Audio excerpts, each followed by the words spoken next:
मित्रों, जय श्री राम, राधे राधे। श्री राम जय राम, जय जय राम। श्री राम जय राम, जय जय राम।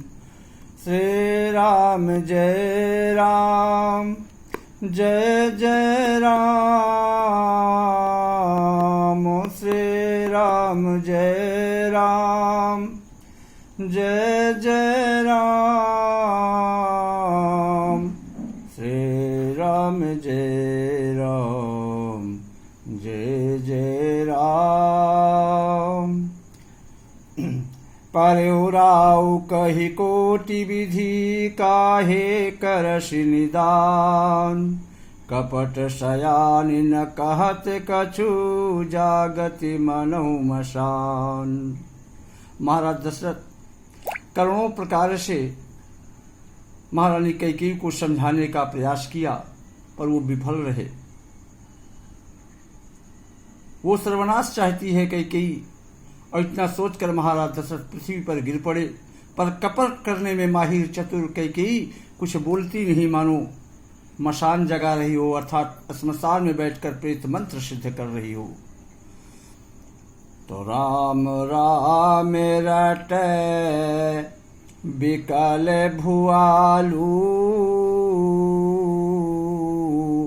अजनु बिनु पंख बिहंग बिहालू।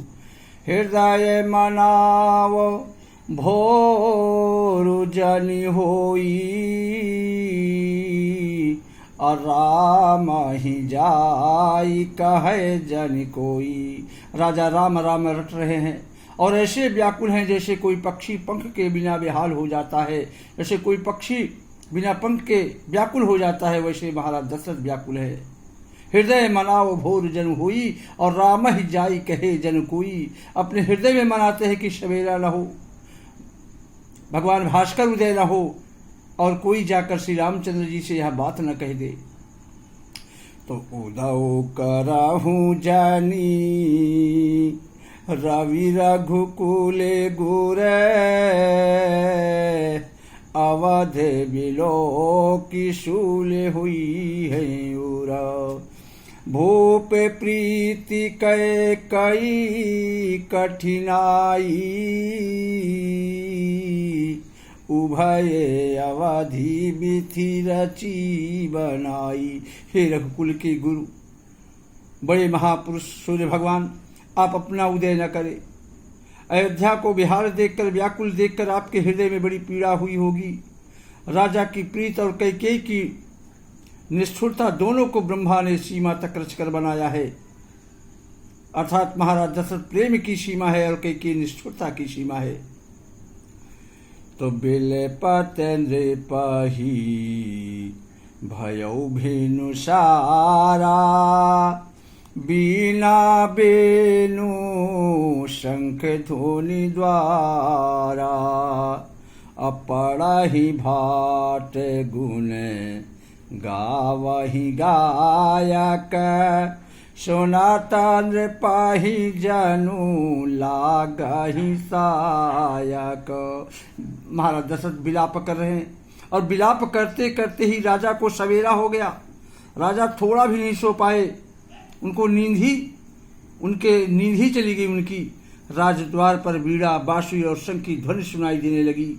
भाट लोग बिरुदावली पढ़ रहे हैं और गवैये गुणों का गान कर रहे हैं। सुनने पर राजा को वे सब बाण जैसे लग रहे हैं। तो मंगल सकल सुहाही न कैसे, सहगामनि विभूषण जैसे। तेहि निसि नींद परि नहीं काहू, राम दरस लाल सायु छाहू। राजा को ये सब मंगल साज कैसे नहीं सुना रहे हैं। किसी भी प्रकार अच्छा नहीं लग रहा है जो साज सज्जा हो रहा है अयोध्या में। जैसे पति के साथ सती होने वाली स्त्री को आभूषण नहीं अच्छे लगते, वही आज हाल महाराज दशरथ का है। श्री रामचंद्र जी के दर्शन की लालसा और उत्साह के कारण उस रात्रि में किसी को भी नींद नहीं आई। तो द्वार भीर सेवक सचिव कहाई उदित रवि देख, जागेउ अजहु नवधपति कारनु कवनु विशेख, सियाबल रामचंद्र शंकर उमा। राजद्वार पर मंत्रियों और सेवकों की भीड़ लग गई। वे सब सूर्य को उदय हुआ देखकर कहते हैं कि ऐसा कौन सा विशेष कारण है कि महाराज दशरथ जी अभी तक नहीं जागे हैं। पछिले पहर भूप नित जागा, आज हम ही बड़ अचरज लागा। और जाहु सुमंत्र जगावहु जाई, कीजे हु काजर जाय सुपाई। राजा नित्य ही रात्रि के पिछले पहर जाग जाया करते हैं, किंतु आज हमें बड़ा आश्चर्य हो रहा है कि हे सुमंत्र जाओ और जाकर देखो महाराज दशरथ को क्या हो गया, महाराज दशरथ क्यों नहीं जागे, उनको जाकर जगाओ, उनकी आज्ञा पाकर हम सब काम करें।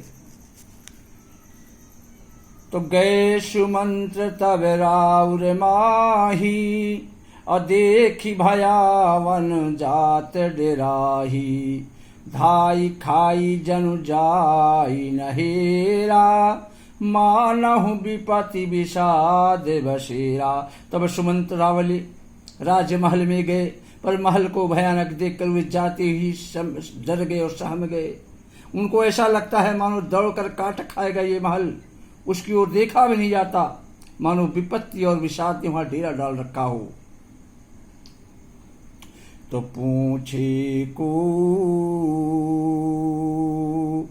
न उतरु देई,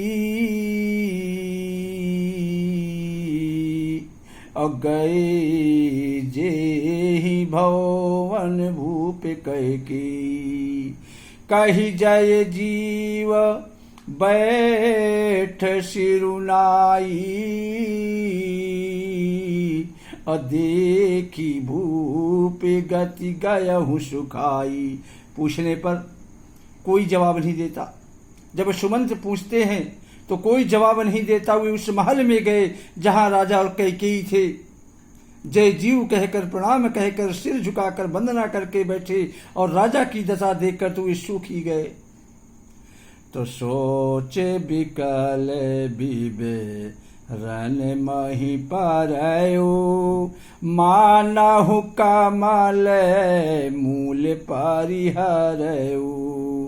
असचिव सभीत सकई नहीं पूछी, बोली अशुभ भरी शुभ छूची। सुमंत जाकर देखते हैं कि महाराज दशरथ सोच में व्याकुल हैं। चेहरे का रंग उनका उड़ गया है, जमीन पर ऐसे पड़े हैं मानो कमल जड़ छोड़कर जड़ से उखड़कर मुरझा कर पड़ गया हो। मंत्री मारे डर के मारे कुछ पूछ नहीं सकते। तब अशुभ से भरी हुई और शुभ से विहीन कैकेयी बोलती है। तो पारी न राजा ही नींद निश, हे तु जान जगदीश।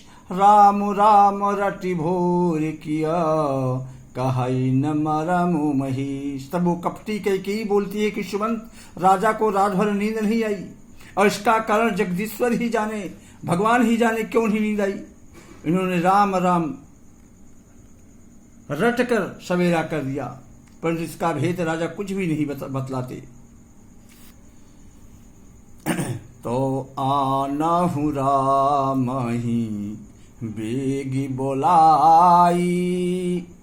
वो कैकेयी कही कि सुमंत, आनहु राम ही बेगी बोलाई। समाचार तब पूछे हुआई, अचले हूँ सुमंत्र राय रुख राजानी। लखी कुचाली कीन कछुरानी। हे सुमंत्र, तुम जल्दी जाओ और राम को बुला के लाओ, तब आकर समाचार पूछना। राजा का रुख जानकर सुमंत्र चले और समझ गए कि रानी ने कुछ कुचाले की कुछ बवाल कर दिया। सोच विकल मग परे न पाऊ, और राम ही बोल कहाई कारऊ। सुमंत्र सोच से व्याकुल है, रास्ते पर पैर नहीं पड़ता, आगे बढ़ नहीं रहा है। सोचते हैं राम जी को बुलाकर राजा क्या कहेंगे। उर धरि धीरज गए दुआरे, किसी तरह हृदय में धीरज धरकर सुमंत्र द्वार पर गए। अब पूछे शकल देख मन मारे, सब तरह से सब लोग उनको मन मारे उदास देखकर पूछने लगे। सब लोगों का समाधान करके किसी तरह समझा बुझाकर सुमंत्र वहां गए जहां सूर्य कुलवंश तिलक श्री रामचंद्र जी थे। श्री रामचंद्र जी ने सुमंत्र को आते देखा तो पिता के समान समझकर उनका आदर किया, उनका सम्मान किया। तो निरखी बदनु कही भूप रजाई, और रघुकुल दीपहि चले लेवाई। राम कुभाती सचिव संग जाही, और देखी लोग जहाँ तहाँ बिलखाही। श्री रामचंद्र जी के मुख को देखकर और राजा की आज्ञा सुनकर वे रघुकुल के दीपक श्री रामचंद्र जी को अपने साथ लेकर चले सुमंत्र जी। श्री रामचंद्र जी मंत्री के साथ बुरी तरह से बिना किसी लाज के यह देखकर लोग जहां तहां विषाद कर रहे हैं। जाई दीख रघुवंश मनि नरपति निपट कुसाज, सहमि परु लख सिंह नहीं मनहु वृद्ध गिजराज। रघुवंश मणि श्री रामचंद्र जी ने जाकर देखा कि राजा अत्यंत ही बुरी हालत में पड़े हैं, मानो सिंहनी को देखकर कोई बूढ़ा गजराज सहम कर गिर पड़ा हो। वो स्थिति, वो दशा महाराज दशरथ की है। तो सूख ही अधर जरे सब अंगू, और मनहु दीन मनहीन भुवंगू। राजा के ओठ सूख रहे हैं और सारा शरीर जल रहा है, मानो मणि के बिना सांप दुखी हो रहा हो। सरुष समीप देखी कैकेयी, पासी क्रोध से भरी कैकेयी को देखा राम ने, मानो साक्षात मृत्यु ही बैठी है। राजा के जीवन की अंतिम घड़ियां, राजा अपने जीवन की अंतिम घड़ियां गिन रहे हो। तो करुणामय मृदु राम सुभाऊ, अप्रथम दीखे दुख सुना न काऊ। तदपि धीर धरी समऊ विचारी, अपूछी मधुर बचन महतारी। श्री रामचंद्र जी का स्वभाव कोमल और करुणामय है। उन्होंने अपने जीवन में पहली बार यह दुख देखा। इससे पहले कभी उन्होंने दुख सुना भी नहीं था कि दुख है क्या। तो भी समय का विचार करके हृदय में धीरज धरकर उन्होंने मीठे वचनों से माता कैकेयी से पूछा। तो मोहि कहू मातु तात दुख कारण, करहूँ जतन जहि होई निवारण। सुनहु राम सब कारण एहू, राजहि तुम्हें पर बहुत सनेहू। भगवान श्री राम माता कैकेयी से पूछते हैं कि हे माता, मुझे पिताजी के दुख का कारण कहो। ये दुखी क्यों हैं, ताकि जिससे उसका निवारण हो, इनका दुख दूर हो, वह यत्न किया जाए, वह प्रयत्न किया जाए। कैकेयी ने कहा कि सुनहु राम सब कारण एहू, राजहि तुम पर बहुत सनेहू।